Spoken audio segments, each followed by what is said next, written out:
إن الله يغفر الذنوب جميعا إنه هو الغفور الرحيم. صدق الله مولانا العظيم. قال الله تبارك وتعالى في شان حبيبه مخبرا وآمرا إن الله وملائكته يصلون على النبي يا أيها الذين آمنوا صلوا عليه وسلموا تسليما.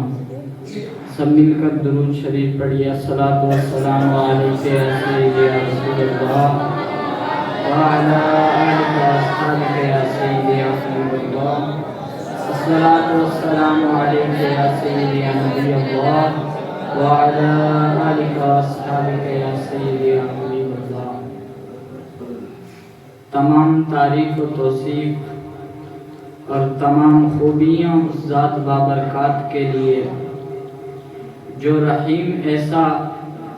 کہ اپنے رحم دل بندوں پر نہایت ہی مہربان ہے، اور کریم ایسا کہ جو نافرمانوں پر بھی جود و کرم کی بارش برساتا ہے، اور وہ حلیم ایسا کہ جب کسی گناہگار کو اس کے گناہوں پر نادم دیکھتا ہے تو اس کے تمام عیبوں اور گناہوں کی پردہ پوشی فرماتا ہے. اللہ کی حمد کے بعد حضور رحمت للعالمین شفیع المذنبین احمد مجتبی جناب محمد مصطفیٰ صلی اللہ علیہ وآلہ وسلم کی بارگاہ میں اپنی عقیدت و محبتوں اور نیاز مندیوں کا خراج پیش کرنے کے بعد میرے نہایت ہی ادب کے لائق اساتذہ کرام اور عزیزان مکتب اور محلے کے عزیز بزرگوں اور نوجوان دوستوں،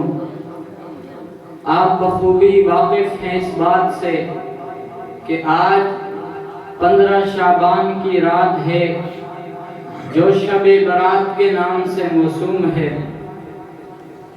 یہ بہت ہی برکتوں والی رات ہے اور اپنے دامن میں بے شمار رحمتوں کو سمیٹے ہوئے ہے. اور اس رات اللہ تبارک و تعالی کی رحمت اپنے بندوں کو آواز دیتی ہے کہ میرے در پر آؤ، میں تمہاری بخشش فرما دوں. اللہ تبارک و تعالی نے قرآن مجید میں انسان کے متعلق فرمایا خلق الانسان ضعیفا، کہ انسان کو ضعیف یعنی کمزور پیدا کیا گیا ہے. تو انسان جب اپنی کمزوری اور اپنے ضعف کی بنیاد پر اگر اپنی خواہشات کا اسیر بن کر رہ جائے اور اپنی ساری زندگی غفلت میں ضائع کر دے اور اپنے نامہ اعمال کو گناہوں سے بھر لے اور پھر خلوص دل کے ساتھ اپنے رب کی طرف، اپنے مولا کی طرف متوجہ ہو، تو اس بارگاہ سے انسان کو مایوسی نہیں ملتی، بلکہ رب کا قرآن اعلان فرماتا ہے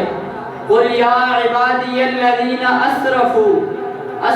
عَلَىٰ أَنفُسِهِمْ لَا تَقْنَطُوا مِن رَحْمَتِ اللَّهِ. محبوب فرما دیجئے میرے بندوں سے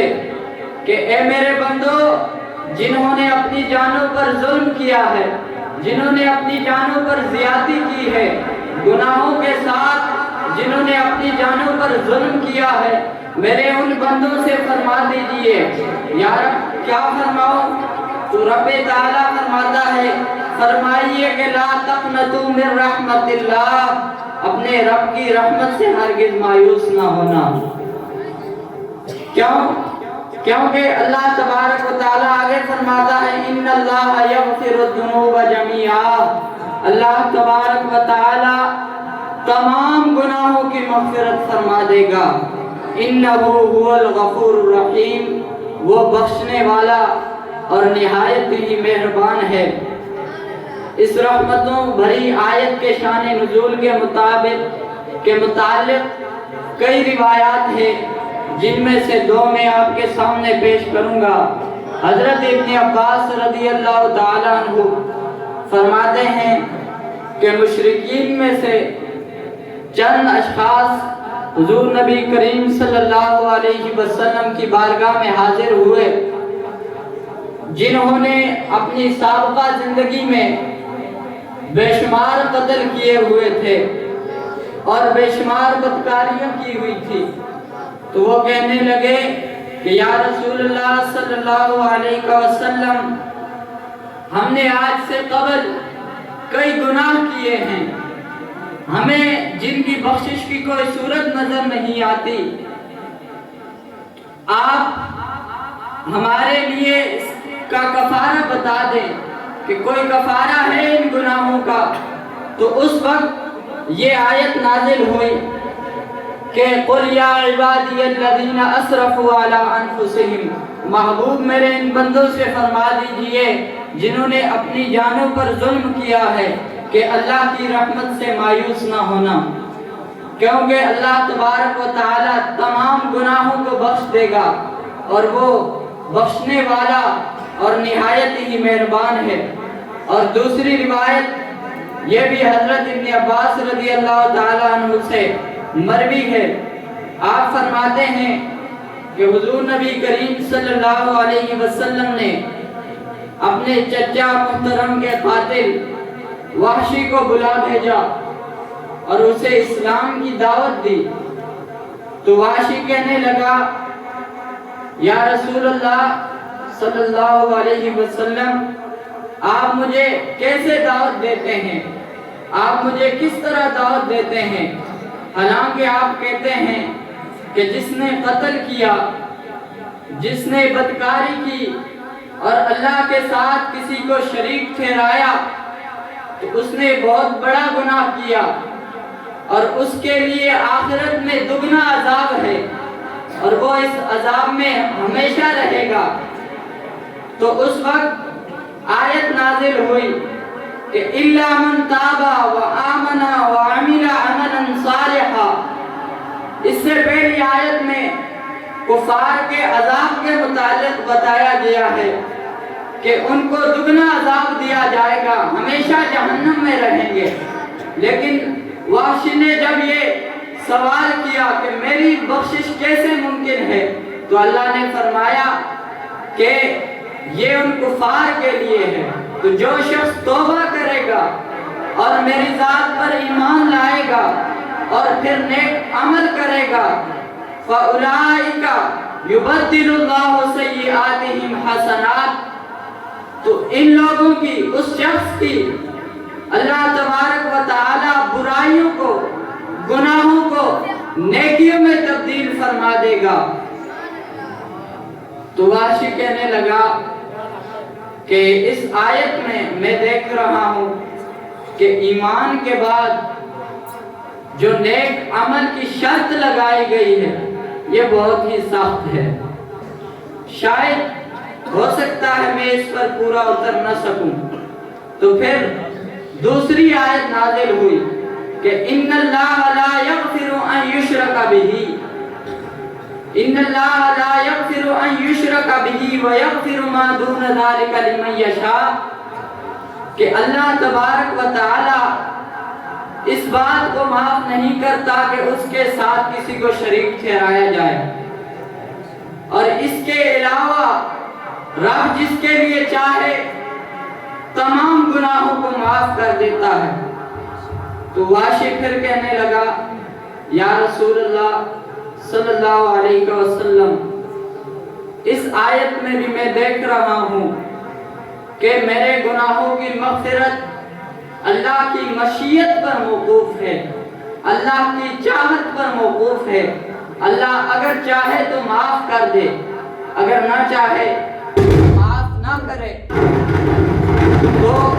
میں نہیں جانتا کہ میری مغفرت ہوگی یا نہیں، میری مغفرت ہوگی یا نہیں۔ تو اس وقت یہ آیت قل یا عبادی الذین اسرفوا علی انفسہم، کہ محبوب میرے ان بندوں سے فرما دیجئے جنہوں نے اپنی جانوں پر ظلم کیا ہے، ان سے فرما دیجئے کہ اللہ کی رحمت سے مایوس نہ ہونا، وہ تمام گناہوں کو بخش دے گا۔ تو واشی نے جب یہ سنا وہ فوراً کلمہ پڑھ کر مسلمان ہو گیا، ایمان لے آیا، اسلام میں داخل ہو گیا۔ تو پھر صحابہ کرام نے عرض کی کہ یا رسول اللہ صلی اللہ علیہ وسلم، کیا یہ آیت صرف انہی کے لیے خاص تھی؟ اس آیت کا حکم صرف انہی کے لیے ہے کہ ان کے تمام گناہ بخش دیے جائیں گے، یا تمام مسلمانوں کے لیے؟ تو میرے کریم آقا صلی اللہ علیہ وسلم نے فرمایا کہ یہ آیت تمام مسلمانوں کے لیے ہے، اس آیت میں تمام مسلمان شامل ہیں۔ میں اور آپ بھی اس آیت پر عمل کر کے اللہ تبارک و تعالی سے اپنے گناہوں کی مغفرت مانگے۔ اس کی رحمت بہت وسیع ہے، اس کی رحمت کے سامنے، اس کی رحمت کے دریا کے سامنے ہمارے گناہوں کی حیثیت تنکوں کی سی ہے کہ جس طرح دریا کے سامنے تنکے ہو تو وہ انہیں بہا کر لے جاتا ہے، تو اللہ کی رحمت کا دریا وہ تو بحر بے کراں ہے، وہ تو بحر بے کنار ہے جس کے کوئی کنارے نہیں۔ اللہ تبارک و تعالی قرآن مجید میں فرماتا ہے وَرَحْمَتِي وَسِعَتْ كُلَّ شَيْءٍ، کہ میرے بندو میری رحمت ہر چیز کو گھیرے ہوئے ہے، میری رحمت ہر چیز کو گھیرے ہوئے ہے۔ رب کی رحمت کے دریا کا کوئی کنارہ نہیں۔ تو ایک ادنا سی مثال میں آپ کو پیش کرنے لگا ہوں، رب کی رحمت کی وسعتوں کی ایک ادنا سی مثال کہ صحیح بخاری میں جس کے راوی حضرت ابو سعید خدری رضی اللہ تعالیٰ عنہ ہیں، کہتے ہیں کہ حضور نبی کریم صلی اللہ علیہ وسلم نے فرمایا کہ بنی اسرائیل میں ایک شخص تھا جس نے 99 انسانوں کو قتل کیا ہوا، اور پھر وہ جب اسے خیال آیا اپنی عاقبت کے بارے میں تو وہ لوگوں سے سوال کے لیے نکلا کہ میری بخشش ہو سکتی ہے یا نہیں۔ اس نے ایک راہب سے پوچھا تو راہب نے کہا تیری بخشش تو نہیں ہو سکتی۔ اس نے اس کی بھی گردن مار دی اور پوری سینچری کر دی، اور پھر دوبارہ وہ نکلا لوگوں سے سوال کرنے کے لیے کہ میری مغفرت ہو سکتی ہے، تو لوگوں نے کہا، بلکہ ایک عالم دین نے کہا، صحیح مسلم کی روایت میں ہے کہ ایک عالم نے کہا کہ فلاں بستی میں وہاں پر جاؤ، تو علماء کہتے ہیں کہ وہاں اللہ کے نیک بندے رہتے تھے، اس بستی کے باسی اللہ کے نیک بندے تھے۔ تو اس عالم دین نے بتایا کہ اس بستی میں جاؤ، تو وہ شخص ابھی جا ہی رہا تھا کہ رستے میں اسے موت نے آ لیا، اور وہ اس نے اپنی جان دے دی، اس دنیا سے چل بسا، لیکن نزع کی حالت میں اس نے اپنا سینہ اس بستی کی طرف قریب کرنا چاہا۔ مرنے کے بعد رحمت کے فرشتے اور عذاب کے فرشتوں کے درمیان اس شخص کے متعلق بحث ہوئی۔ رحمت کے فرشتوں نے کہا یہ جنت کا حقدار ہے، اور عذاب کے فرشتوں نے کہا کہ اس نے تو 100 قتل کیے ہیں، یہ عذاب کا مستحق ہے۔ تو اللہ تبارک و تعالی نے اس بستی کی طرف جو زمین تھی، اس زمین کو حکم دیا کہ قریب ہو جاؤ، سمٹ جاؤ، اور جتنا فاصلہ اس نے طے کیا تھا اس زمین سے اللہ تبارک و تعالی نے فرمایا کہ دور ہو جاؤ، اور فرشتوں کو حکم فرمایا کہ تم پیمائش کرو، جس طرف زمین تھوڑی ہوگی تو یہ وہاں پر جائے گا، اگر اس بستی کی طرف زمین کم تھی تو رحمت والے فرشتے اسے اٹھا کر لے جائیں، اور اگر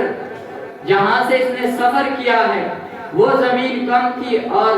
بستی کی طرف زمین زیادہ تھی جس کی طرف یہ جا رہا تھا،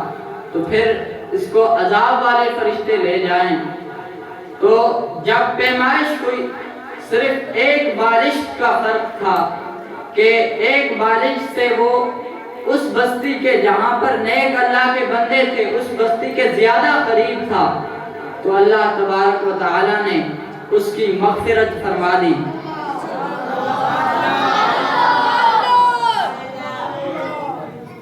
اور حضور نبی کریم صلی اللہ علیہ وسلم نے ارشاد فرمایا، حدیث قدسی ہے کہ اللہ تبارک و تعالی فرماتا ہے، اے میرے بندو تم دن رات گناہ کرتے ہو اور میں تمہیں بخشتا رہتا ہوں، بس تم مجھ سے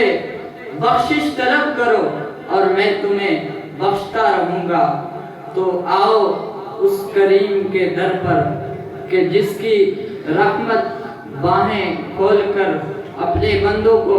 آواز دے رہی ہے کہ ہے کوئی بخشش طلب کرنے والا جسے میں بخش دوں، ہے کوئی گناہوں کو اپنے گناہوں پر نادم، اپنے گناہوں سے توبہ کرنے والا جس کی میں توبہ قبول کر لوں، تو آؤ اس کے در پر۔ اس سے پہلے آج وقت ہے، اس سے پہلے کہ سانس حلق میں آ کر اٹک جائے، تو اس سے پہلے اپنے رب کی بارگاہ پر آؤ اور اپنے رب سے اپنے گناہوں کی مغفرت طلب کرو۔ اللہ تبارک و تعالی سے یہی دعا ہے کہ اللہ تبارک و تعالی ہمیں اپنے گناہوں پر نادم ہونے کی توفیق دے اور اللہ تبارک و تعالی مغفرت طلب کرنے کی توفیق دے، اور اللہ تبارک و تعالی ہمارے تمام کے گناہوں کی اسراف کے صدقے بخشش فرمائے۔ آمین و آخر دعوانا ان الحمد للہ۔